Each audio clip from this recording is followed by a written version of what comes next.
निखिल जी क्या फाइल भेजी है यार तुमने, कैसी बैलेंस शीट बनाई है ये? इन्वेंट्री को लायबिलिटी बना रखा है, पेबल्स को असेट में डाल रखा है, बैंक चार्जेस को इनकम में डाल रखा है। यार 6 महीने हो गए तुम्हें, तुमने कुछ अभी सीखा नहीं क्या? तुम आगे कैसे बढ़ोगे यार, ऐसे कैसे चलेगा काम? अरे सर इतना हाइपर क्यों हो रहे हो? मैं तो हर एंट्री पास करता हूँ तो आपसे फीडबैक मांगता हूँ, लेकिन आपके पास टाइम ही नहीं है हमारे लिए। आपको लगता है बच्चे हैं, ज़्यादा काम करवा लो, कुछ भी बोल दो चिल्ला दो, ऐसे नहीं चलेगा सर। हम जेन ज़ी हैं, हम अपनी शर्तों पे काम करते हैं, ठीक है? और ऐसे टॉक्सिक वर्क एनवायरनमेंट में मैं नहीं करना चाहता काम। I am resigning. आप अपनी नौकरी रखो अपने पास। और लास्ट में जाते समय एक लाइन और बोलता हूँ, don't underestimate the power of Gen Z. लो जी, जेन ज़ी ने तो अपना फरमान सुना दिया कि उनको टॉक्सिक वर्क एनवायरनमेंट में काम करने की आदत नहीं है, लेकिन इंडिया में तो टॉक्सिक वर्क एनवायरनमेंट को ही नॉर्मल मानते हैं। तो ऐसे में जेन ज़ी कहाँ तक सर्वाइव कर पाएंगे? लेकिन इस वीडियो में हम ये जानेंगे पहले कि जेन ज़ी है क्या, और जो मैनेजर्स नाम का प्राणी होता है ना कंपनीज में, वो इनसे परेशान क्यों है, और जेन ज़ी जॉब छोड़ के क्यों जा रहे हैं। तो वीडियो में बने रहना। पहली बार आए हो तो सब्सक्राइब, लाइक, शेयर कर देना। तो चलो बिना किसी देरी के शुरू करते हैं।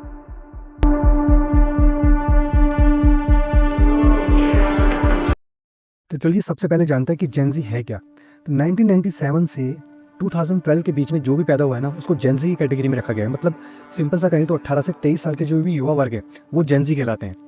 अब ये जो जेन ज़ी है ना, ये अपने काम करने के अनोखे ढंग की वजह से चर्चा का विषय बने हुए हैं। एक कंसल्टिंग फर्म है रिज्यूमे जीनियस, उसने हाल ही में एक सर्वे किया और उसमें बड़ा ही चौंकाने वाला तथ्य सामने आया। वो ये था कि 45% जो हायरिंग मैनेजर्स हैं, उन्होंने ये माना है कि जेन ज़ी से काम करवाना बहुत मुश्किल है। और उससे भी बड़ा चौंकाने वाला फैक्ट बताए क्या है? ये जो 45% हायरिंग मैनेजर्स है जिन पे सर्वे हुआ है, उसमें से 50% तो इसी पीढ़ी के हैं। मतलब जेन ज़ी को जेन ज़ी से ही दिक्कत हो रही है। इस सर्वे में क्या किया गया, टॉप कंपनीज के 625 मतलब 625 मैनेजर्स पे सर्वे किया, उनसे बातचीत की गई कि आखिर जेन ज़ी के साथ क्या इश्यूज है। तो मैनेजर्स का ये कहना है कि सबसे बड़ी दिक्कत जो है ना जेन ज़ी के साथ में, वो ये है कि एक तो काम पूरा नहीं होता, समय पे ढंग से नहीं होता। दूसरा प्रोफेशनल बिहेवियर सबसे बड़ा इशू है। जेन ज़ी प्रैक्टिकल और प्रोफेशनल बिहेवियर में बहुत पीछे हैं। तो हायरिंग मैनेजर्स का ये कहना है कि वो जेन ज़ी को ले तो लेते हैं, लेकिन उन्हें बहुत ही जल्द इन ऐसी दिक्कतों के कारण उन्हें फायर करना पड़ता है। जेन ज़ी के साथ में जो भी दिक्कतें आ रही है मैनेजर्स को, उसमें एक बहुत बड़ा रीज़न बताया गया है कोविड महामारी। कोविड महामारी के दौरान क्या हुआ कि जेन ज़ी ने एक्चुअल में कहीं ट्रेनिंग की नहीं, उन्होंने सारे काम ऑनलाइन ही किए। तो अब क्या होता है कि जब हम एक्चुअल में ग्राउंड लेवल पे काम करते हैं ना, तो हमें कई तरह के लोग मिलते हैं, कुछ एरोगेंट, कुछ टॉक्सिक, कुछ सॉफ्ट पीपल। उनके साथ डील करना, टीम वर्क, लीडरशिप, प्रेजेंटेशन, ये सारे काम एक्चुअल में ग्राउंड लेवल पे ही सीखे जाते हैं और तभी कॉन्फिडेंस आता है। अब आप इन कामों को सोचो कि ऑनलाइन सीख लेंगे और किसी से मिले भी नहीं हम सब काम कर लेंगे, पीपल मैनेजमेंट समझ लेंगे, तो पॉसिबल नहीं है। अब बिग फोर जो फर्म्स है, डिलॉयट हो गया, EY हो गया, KPMG हो गया, ये तो जो भी नए कर्मचारियों को रिक्रूट कर रही है ना, उनको सॉफ्ट स्किल की ट्रेनिंग साथ में कंपलसरी दे रही है। सर्वे में ये भी सामने आया है कि जो जेन ज़ी है वो केवल सैलरी के लिए काम नहीं करते हैं, वो अपने जुनून और अपने सामाजिक मूल्यों को भी प्राथमिकता देते हैं। सर्वे में 50% जेन ज़ी ने ये कहा है कि वो ऐसी नौकरी छोड़ने के लिए हमेशा तैयार रहते हैं जो उनके विचारों से मेल नहीं खाती है। जेन ज़ी से अगर काम करवाना है आपको, तो कुछ प्रायोरिटीज़ है जेन ज़ी की, वो आपको ध्यान रखनी पड़ेगी। पहली तो यह है कि वो रियल टाइम फीडबैक जो होता है ना, उसमें बिलीव करते हैं। जैसे आज इंडियन कंपनीज में क्या होता है कि अगर मैं बहुत अच्छा काम कर रहा हूँ तो मुझे अप्रेजल मिलेगा, वो 1 साल बाद मिलेगा, और हो सकता है कि कई कंपनीज में तो 2-2, 3-3 साल बाद मिलता है, और वो भी 10%।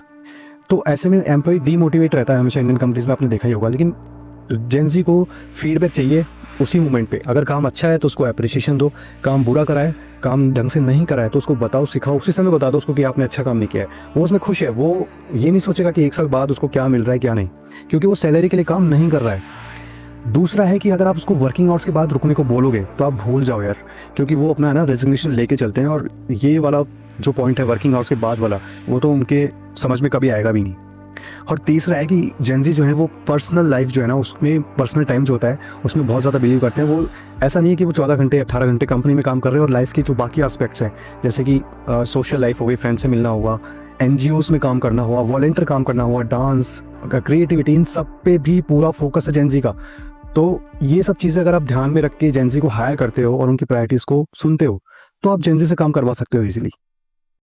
2030 तक 30 करोड़ जो वर्कफोर्स है ना, वो युवा वर्ग की होगी, मतलब जेन ज़ी की होगी।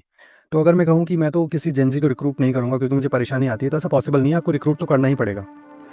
अब जेन ज़ी की जो प्रायोरिटीज जैसे वर्क लाइफ बैलेंस और सेल्फ रिस्पेक्ट, ये मुझे कहीं ना कहीं सही भी लगती है, क्योंकि आपने हाल ही में देखा होगा EY में एक CA जो थी 26 साल की लड़की, उसने सुसाइड कर लिया था क्योंकि उसके मैनेजर्स ने काम का प्रेशर डाल रखा था उस पर। संडे को भी काम करवा रहा था और खुद इंजॉय कर रहा था।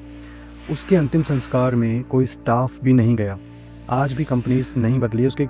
उसके बाद में कई सुसाइड केसेस फिर से आ गए, लेकिन कंपनीज आज भी उसी ढर्रे पे काम कर रही है। इंडियन कंपनीज वही ऑफिस पॉलिटिक्स है, वही लेट सिटिंग है, वही बॉस को चाहिए लेट सिटिंग पसंद करने वाली जो एम्प्लॉयज़ होते हैं, प्लस अप्रेजल में वही सब ऑफिस पॉलिटिक्स खेली जाती है। और इतना टॉक्सिक एनवायरनमेंट है इंडियन कंपनीज में जिसकी आप कल्पना भी नहीं कर सकते।